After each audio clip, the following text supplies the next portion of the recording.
Now hand over the stage to Parijat Chakraborty, India Lead of Public Affairs, Corporate Reputation, ESG CSR at Ipsos. He also currently serves as the Treasurer of MRSI. So please welcome Parijat Chakraborty. It's really my pleasure to introduce our next session and the next speaker.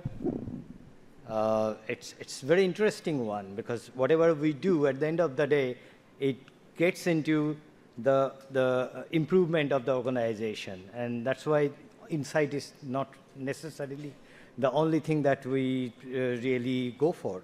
It is the foresight. And that's why it's the title, Insight to Foresight.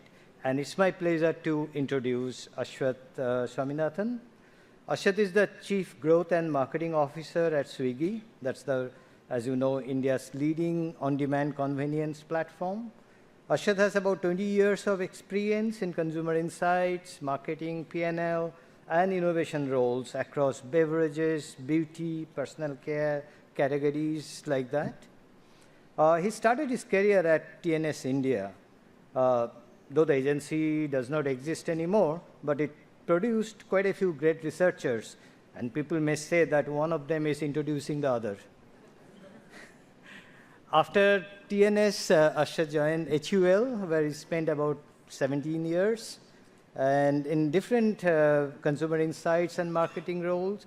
During his tenure in HUL, he has worked across categories such as tea, coffee, makeup, skincare, oral care, deodorant, quite a host of categories. So that's kind of a rich experience that he has. And he also turned around the HUL oral care business to a strong number 2 player in the industry.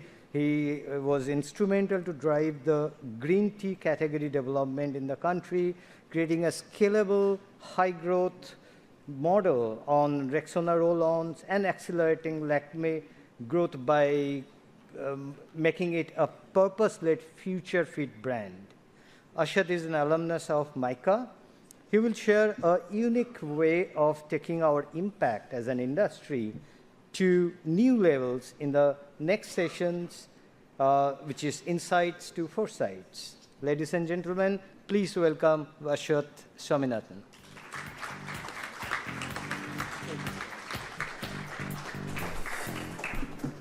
Can I get a... It's on? Great. Thank you, Parijat, for the introduction. And clearly, humility is a virtue in the research industry. So thank you, Mitali, for having me here, and pleasure to be here. Like he said, I was a researcher myself, so it's a delight to be in the room with so many researchers again. And as the topic in the slide suggests, this is what I'm going to talk about today. How do you go from insight to foresight? So let's get started. So this is the definition of insight that I pulled out from the Cambridge Dictionary. And I'm sure all of you are familiar with this word. For every time that a marketeer or a business person walked up to you and said, hey, tell me something insightful, if you had a penny for that, you wouldn't be in this room today, I'm pretty certain. It's all of you are drowning under this word, right? But it talks about, it's the ability to have a clear, deep, and sometimes sudden understanding about a problem or a situation. That's really what an insight is. But for me, the question is, what gets better is how do you move from here to foresight? And the definition of foresight is, it's the ability to see what is likely to happen and then carefully plan actions around it. Right? This is why I like it, is because it's action-oriented, it's future-looking. It goes from what is to what can be. And I think therein lies the magic. And I know, as if the bar on insight wasn't high enough, I'm now raising it to foresight for the future. So if you have marketeers walking up to you, asking you for foresight in the future, blame me a little later. So I'm going to walk you through some principles on how you can do this at work on a regular basis with some examples from my career.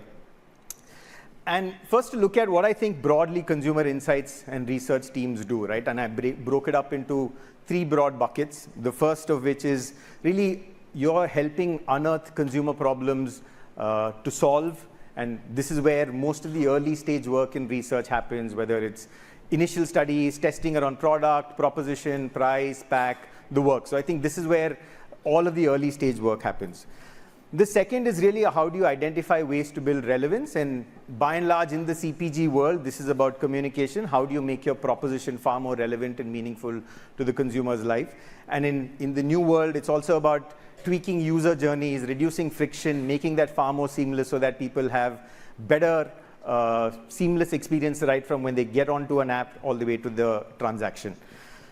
The third is, this is normally what is seen as the boring part, which is a lot of the brand track data, post-launch evaluation, the panels, the works there. So really, how do you keep tracking information and optimizing and tweaking plans? So these are broadly what, I may have missed out a few things. I know there'll be outlier researchers here and there, but broadly, if you look at your job, I think these are the three big buckets that you'd operate under. And how do you therefore bring in a bit of foresight into each of these stages is what I'm going to explain. I think in the first part on unearthing consumer problems, the first big thing for me, which is the most critical, is are you able to reframe the problem? And I'll explain what I mean with the image there and then get to a few examples a bit later.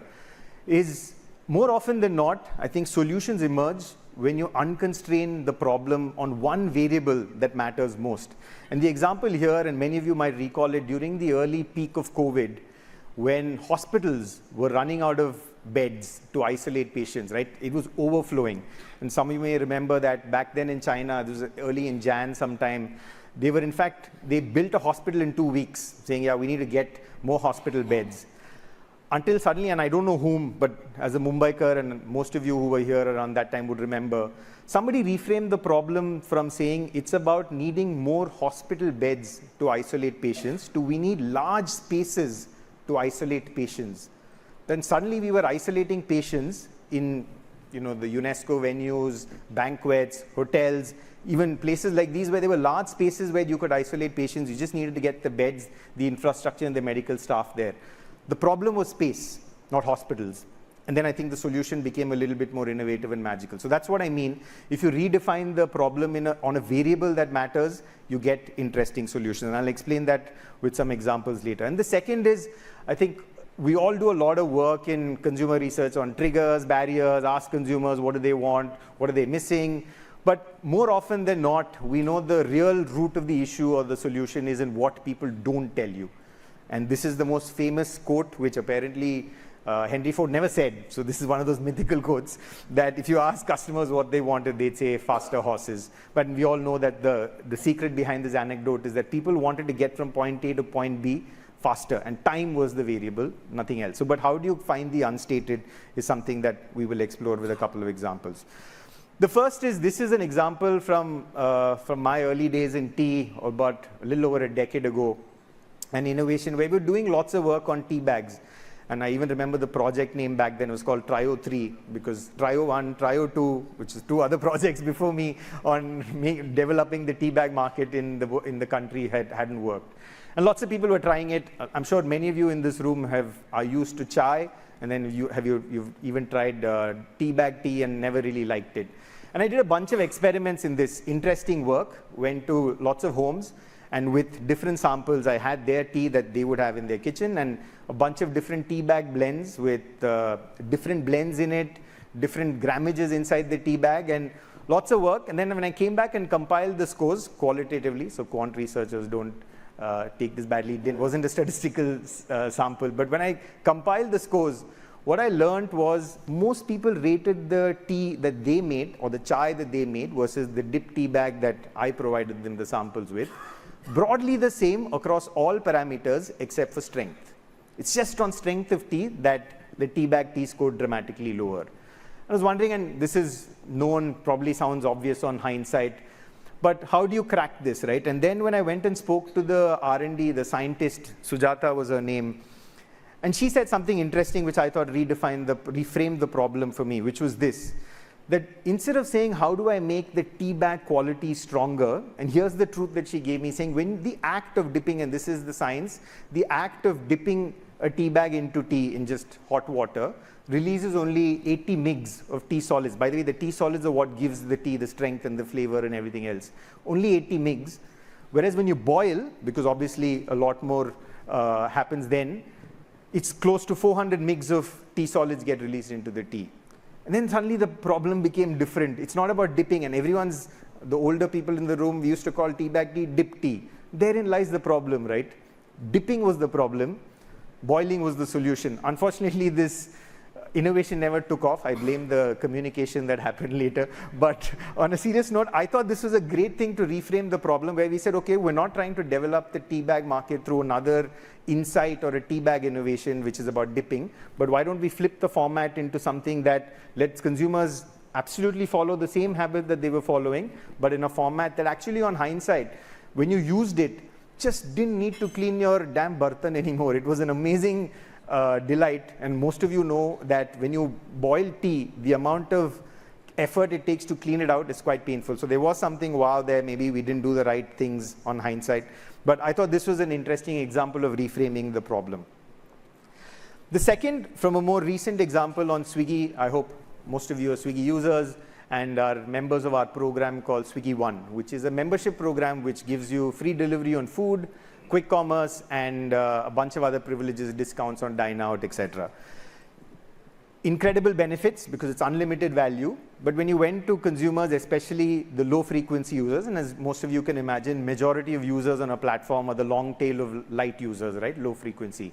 They said, I don't see value in this. And it's very hard to imagine why, because it's unlimited free delivery that you can order anytime, anywhere from a certain radius at a certain value, and you get free delivery.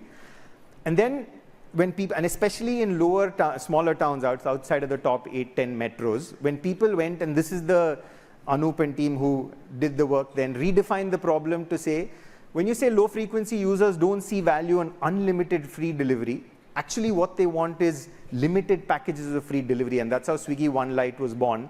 Again, sounds a bit obvious on hindsight. It's a bit like the sachet of the CPG world.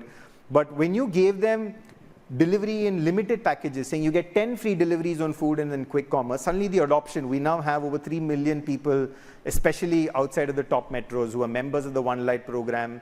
We get close to 100,000 incremental orders because these low frequency users transact a little bit more often on the platform as a consequence of this. So for me, again, an interesting way where problem went from people don't appreciate unlimited value to actually know they need limited value for them to see the benefit of it. And that, I think, was an innovation born out of it. Gives us a lot of goodness in the food business, particularly outside of the top towns. The next part is how do you find the unstated? And this is an example of a product innovation in the app. It's called the reorder widget. It's pretty simple. If you want to order food on the app, it takes you typically 8 to 9 taps, right? You go to the search for the restaurant, find it, click the items you want to order, go to cart, pay, and get out, right? And then nobody ever tells you in research that it takes too much time. No one told you that's a problem. But when you study that there are people actually going back to the same thing and ordering their regular dish again and again, this is an innovation that suddenly says, can I reduce that friction, eliminate the time from 8 or 9 taps to 3 taps? And this widget, and you can see there are over 350,000 users visiting it daily. I think close to 5,000 incremental orders coming as a consequence, because you've just made it that much easier for the consumer to move from what was probably taking a little bit more time to a much faster experience. No one said this in research, never comes up in a quant or a qual, but studying the data, observing it helps you unearth this. Again, it's an example of finding the unstated. The second one is about using HI or human intelligence, because there's something called artificial intelligence, somebody's called it human intelligence, but essentially applying behavior science principle to different moments in that journey to avoid what we call either a pit or create a peak. And peak means a moment of delight. A pit is when something goes wrong and it's a bad experience. How do you avoid that pit? And I'm sure some of you have experienced this sometimes when you're about to order, and before this was introduced, the restaurants would have suddenly shut, your order won't go through, so which means you have to create the cart all over again, find another restaurant, and sometimes you end up dropping out of the journey or going to the other app. Various things can happen, right? But here's a simple fix. Just putting that nudge out there, saying the restaurant's about to close in the next 8 minutes. Just a simple thing to remind them, does one of 2 things to avoid the disappointment for the consumer. Either great thing happened, that they go and place the order very quickly, or they then say, okay, I've got it, let me find another restaurant because I need a little bit more time to make my menu. Either ways, you avoid the pit that could have potentially been created when you're halfway through your cart and then suddenly you realize you can't place the order anymore. Simple thing. No one, again, ever said this in research, but just observing it is something that led to this minor intervention there. So those are a few examples from the first stage. And then when I go to the second bucket, really this is where all the communication magic happens. And if you think of ways to build relevance, what are the life insights or moments in which your benefit can be far more relevant, right? And the new word for it is category entry points, which I really subscribe to. How do you make your category and therefore your brand more relevant in different moments, and how do you find those moments? And here's an example, Ashwini, where he'd remember this from our tea days back then. This was a brand in chronic decline for over a decade. It was about 5-6 share, late 90s. When I moved on to the brand, it was down to 3.5, really losing share, losing volume, growing value a little bit now and then because of pricing, but really losing penetration, share, and volumes. So we went back to say, what do you do? The obvious answer said, let's go back to the roots. The brand is Taza. It's about providing refreshment to rural, urban, lower LSM consumers in UP, Bihar, etc. But let's go back to that. But we needed a new category entry point, something that makes the same benefit far more relevant today. And how do we do that? And of course, we went and spoke to a bunch of consumers, but I'm just going to ask them to play the first ad right up, and then I'll talk about the results and what this was about.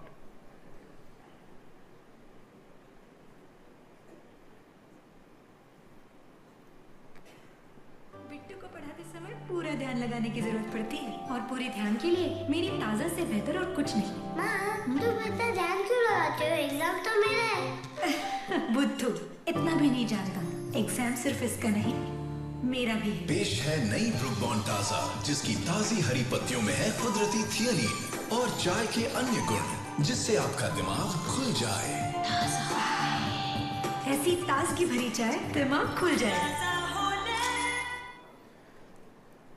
I guess it's pretty obvious now. The moment when the woman at 4 o'clock in the evening sits to study with her child for his or her homework or preparing for a test or exam is by far a very, very crucial moment. And every woman we spoke to said, either I walk in after drinking 2-3 cups of tea, or I take in a cup of tea because I need to clear my mind of all the stress and the hustle and bustle that is sitting on my head, because I want my full attention there and my child needs it. And we know in UP and Bihar and where for lower LSM consumers that the ticket to a better life is their child's education, and that's why it really mattered.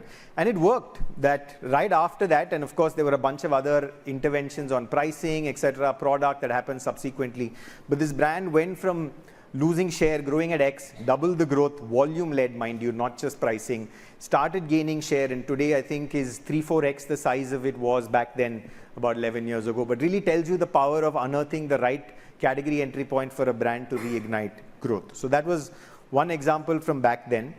The second one is from quick commerce, and again, I assume most of you in this room are users of quick commerce, right? Quick show of hands. I hope most of you are either transacting and ideally Swiggy. I don't see all hands. I assume penetration here would have been 100%, but I'm wrong. So still some way to go. Anup, you have to note, if you did a pulse survey here, we won't get 100% penetration. So we found that obviously most people who got into quick commerce are the hyper convenience seekers. Like most of us, we have cash rich, time poor. You really want to get things done quickly, and therefore you go to this platform. And you went there for the usual stuff, but how do you educate people on a lot of the new distress situations? And when we say distress situations, when you suddenly run out of something, when something arises unplanned, you weren't expecting it. We wanted to educate new users about this, and that's how this idea was born, and a whole bunch of category entry points on different occasions, whether it's breakfast, late night needs, stationery needs, different things, and you'll see the example from the campaign. And the idea that the creative cracked, I thought was interesting, saying that Swiggy Instamart makes dads, even dads look good. And we all know dads are the worst. They're terribly planned at household things. But if suddenly we become an ally in making them look good, then we're the right partner for them, right? So can you just play the 4 ads of the Super Papa series for you to bring this to life? Papa, ma'am said to bring geometry box tomorrow. At 10 at night she said this? Papa. What? Papa. Super Papa. 10 minutes. Get geometry boxes and more in 10 minutes on Swiggy Instamart. And what if ma'am asks for sketch pens at midnight? Papa. Water bottle, lunch box. Papa is just super, na? Huh? And breakfast. Super Papa. 10 minutes. Get cereals and more in 10 minutes on Swiggy Instamart.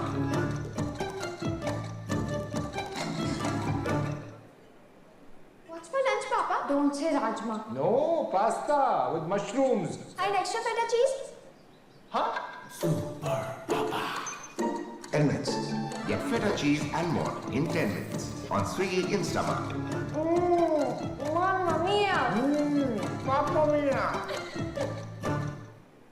Tell me now what happened. Please, beta, tell Papa. I ran out of pads. Bus. 10 minutes. Get sanitary pads and more in 10 minutes on Swiggy Instamart. Thank you, Papa. Hey, super Papa. So you can see, right, multiple entry points, items and situations that you may not imagine ordinarily that you'll be available on quick commerce, whether it's stationery, feta cheese, slightly exotic assortment. So just making sure that each of these are built allowed us to drive far more new usage occasions and therefore unlock more new users for the platform. So this is the second example of building relevance, really applying the category entry point principle. The last, and what is normally the least glamorous bucket of tracking and optimizing, but I think if you did the right things, this can be exciting as well to unlock opportunities. The first is this, and I'm sure somebody here has gotten food late at some point in time, right? You ordered, but it takes later because it's been clubbed with another order. And we found this, when you club orders, it obviously increases efficiency because you're able to batch. Same guy picks up 2 orders for people in the same vicinity, same restaurant. So assignment efficiency goes up by 30%. Obviously, it's lower cost, incremental order. Instead of refusing an order, you're able to service it. But customer experience is lower. NPS in such batched occasions are always lower. And nobody likes receiving food either late or cold or both, right? So how do you fix for this? And that's when the team, and there's a nice meme that they used in their presentation for this, which is we should take permission before we do it. And that was the simple thing that unlocked it, saying, why don't we ask users if they don't mind if the order is batched? And that's how this was born, saying the eco-saver mode, saying you can get it in 25-30 minutes, which is standard, or you can pick, we'd happily club it with another order in your vicinity, and you can get it within 30 to 40 minutes. Sometimes we even had to incentivize it for, let's say, a little bit of a discount, but even without incentivizing, lots of users pick this. So even today, I think we get, again, 4,000 to 5,000 incremental orders because of this feature saying, hey, I'm willing to take this extra batching. It saves us a little bit of cost, and most importantly, NPS scores improve by 15%. Better consumer experience, incremental business, and obviously lesser carbon footprint, etc., the associated benefits as well. Using data, because you kept seeing that when you batch orders, NPS drops, but an innovation is born. And I think really interesting work, and the team's doing a lot more work here around how do we apply this in more and more situations. The second example is from my Lakme days back in 2018 was when we did this work with the HUL, CMI and PDC team. I thought some really interesting work. As most of you know, India is not a lead in the makeup market in the world. Most of our trends come from different places. But we were using a lot of judgment around how do you spot the next trend. But this piece of work really helped that. So studying Google search data showed us that typically, let's say a Mac or an Estee Lauder launches a product in the US, and then Google searches start to rise. That trend travels to UK, then goes to Southeast Asia, comes to India. Obviously, the lead time back then was 24 months, but I'm pretty certain that would have shrunk since then. But really helped us determine the fact that when something happens, when does it come to India? Is it likely to come to India? And some of our 2020 innovation program was actually born out of this, validated by this, and then we use this as a regular monitoring mechanism. Every 3 months, we'd update this data to see, hey, what's likely to be the next big trend in the next 18 to 24 months? Again, feels like boring old Google search data, but can be a powerful vehicle for unlocking opportunities. So this was my last example. And yeah, these were the 3 principles broadly. And if I had to leave you with some thoughts on what are the behaviors that will bring this to life to make sure that you're doing this well with your business teams or your clients, I'd say the following. First is you need to be far more of a partner in the solution part, not just a reporter, which means don't just sign the torch on what could be the opportunity, the issue, but actually be part of the solution as well. And the second, therefore, is can you tell signals from noise? And I think in the research fraternity, oftentimes we say, I'm a qual researcher or I'm a quant researcher. I actually think you're a good researcher or you're not.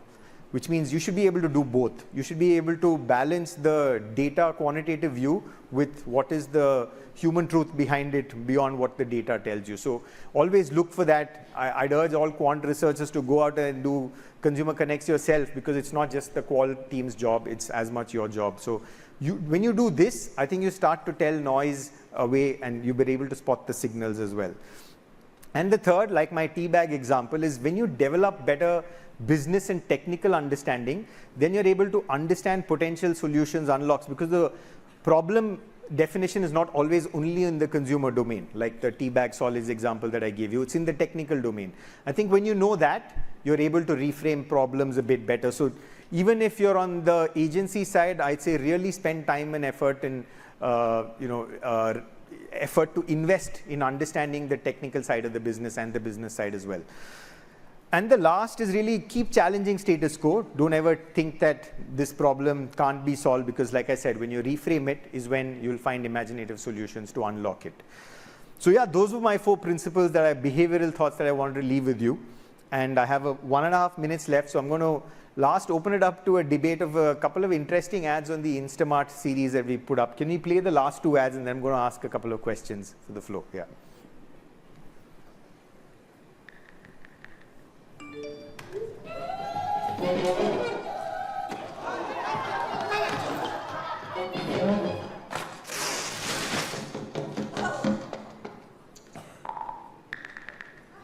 Broom नहीं, broom, झाड़ू।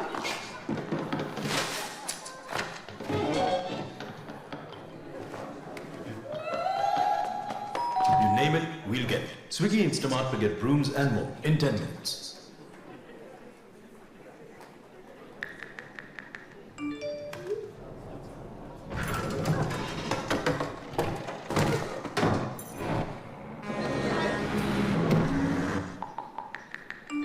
Sorry, चावल है, चावला नहीं।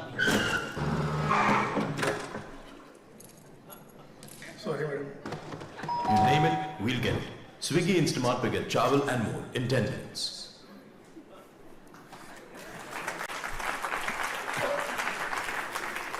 Okay, so that was my question. So use clearly more entertaining advertising. One has the CEP approach, one more has the entertainment approach. I think the jury's out on which one do you think will work harder in the long run. But thank you so much for your time. That's all I had for today. Thank you.